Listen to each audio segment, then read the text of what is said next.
My name is Daniel Mercer, and if you're hearing this, then you should know one thing about me. I didn't believe in curses, hauntings, or family secrets until I stepped into that damned house on Ashwood Lane. Now I wish I'd burned the deed the moment it arrived.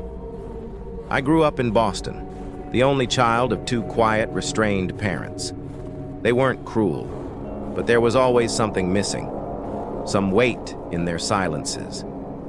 They never spoke about family, at least not beyond the basics.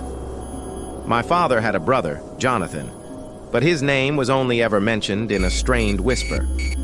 He had left the family decades ago, moved north to Maine, bought a large Victorian house on the outskirts of a town called Harrow's End, and had supposedly lived there in isolation ever since. When my father died, I expected nothing from the Mercer line except debts and faded photographs. But then the letter came, written in heavy ink on yellowed paper. It was from a lawyer in Harrow's End. My Uncle Jonathan had passed away, leaving me as the sole heir to his estate. I thought of it as a curiosity more than a gift. Who leaves a house to a nephew he never met? But there it was. A deed, a set of keys, and a note from the lawyer telling me the property was mine to keep, sell, or destroy. I packed a bag and drove north on a gray November morning.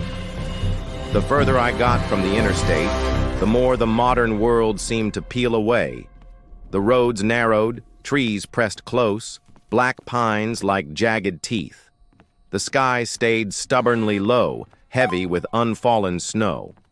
By the time I reached Harrow's End, the world was hushed, as though sound itself had been drained from the air.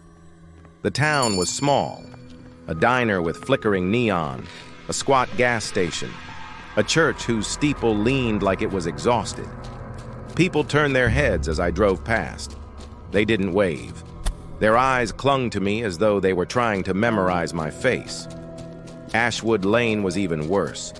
The paved road turned to cracked asphalt, then to gravel, and finally to dirt. At its end, crouched between leaning trees, stood the house.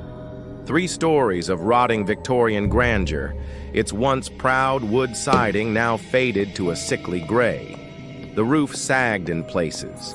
The windows were dark, blind panes of black glass staring outward. I killed the engine and sat there for a long time, listening to the groan of